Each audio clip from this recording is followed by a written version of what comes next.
రేపు ఉంటే అడగండి. అదే నేను కేసీఆర్ కంటే రేవంత్ ఎక్కువ డేంజర్ కదా. అదే ఆఫీసర్లు కంటిన్యూ ఎందుకు చేస్తున్నావు? నువ్వు నిన్ను ఆల్టర్నేట్ ఎందుకు ఎన్నుకున్నారు?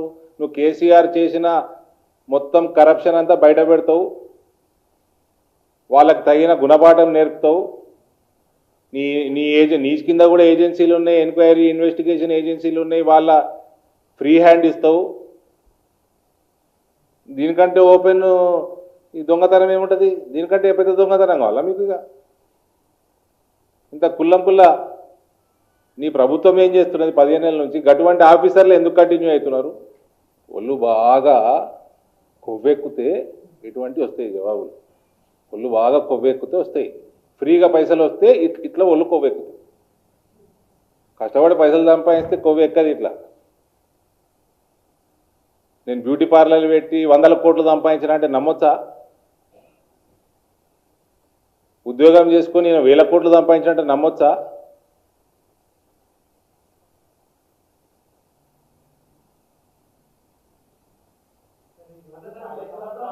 ఇప్పుడు ఈ రథోత్సవ సభ ఎంత ఎస్టిమేషన్, ఎంత ఖర్చుది? 7 కళ్ళు వచ్చినాయి. కేటీఆర్ ఉద్యోగం చేసిండు అమెరికాలో, అట్లా వచ్చినాయా? బ్యూటీ పార్లర్లకు వెళ్ళి వచ్చినాయా? లేకపోతే దుబాయ్ శేఖర్ ఆ టైంలో సంపాదించింది వచ్చినాయా?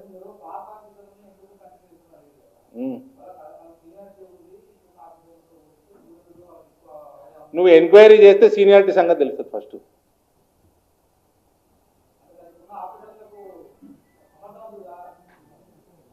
సమర్థవంతులు కాబట్టి ఇంత పెద్ద స్కామ్ అయినాయి కదనే. అసమర్థులు అయితే ఇట్లా చేస్తారా? ఎంత సమర్థత ఉంటే ఇట్లా చేయాలి?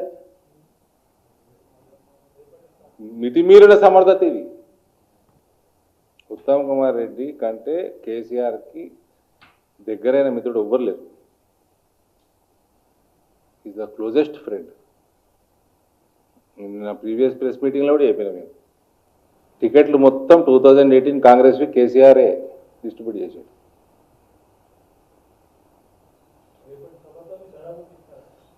అసలు రేపు సభ పెడుతున్నారు, ఏంది ఏమి ఉత్సవము అంటే 25 ఏళ్ళు అయిందన్న.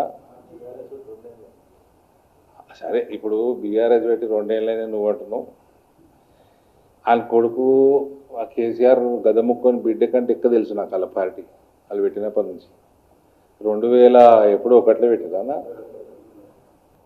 2004లో మొట్టమొదటిగా వాళ్ళు ఎలక్షన్లు కొట్లాడినారు, జనరల్ ఎలక్షన్. అప్పుడు కూడా నేను చెప్తున్నా ఉద్యమ పార్టీ. 2009కి వచ్చేసరికి సీమాంధ్ర పార్టీలతోటి కుమ్ముక్కైనరు, అలయన్స్లకు పోయినరు, ఉద్యమం పక్కకు పడేసి. అది పొలిటికల్ పార్టీగా రూపుదిద్దుకుంది. అప్పుడు 2009లో పొలిటికల్ పార్టీగా రూపుదిద్దుకుంది.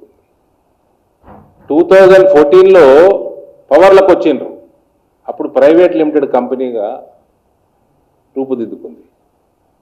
ఫ్యామిలీ దగ్గర మంత్రులు కొందరు, ఒక బోర్డ్ ఆఫ్ డైరెక్టర్స్ వేసుకొని మింగుడు మొదలుపెట్టిండ్రు. అందులో ఆఫీసర్లు వీళ్ళందరూ కలిసి అదొక ప్రైవేట్ లిమిటెడ్ కంపెనీగా 2014గా మారింది. 14లో 2019లో మళ్ళీ 18లో మళ్ళీ గెలవంగానే అది ప్యూర్లీ ప్రొపరేటరీ ఫామ్ అయింది.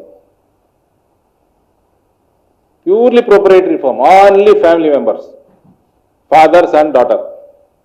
బోర్డ్ ఆఫ్ డైరెక్టర్స్ కూడా వీకిర్రు.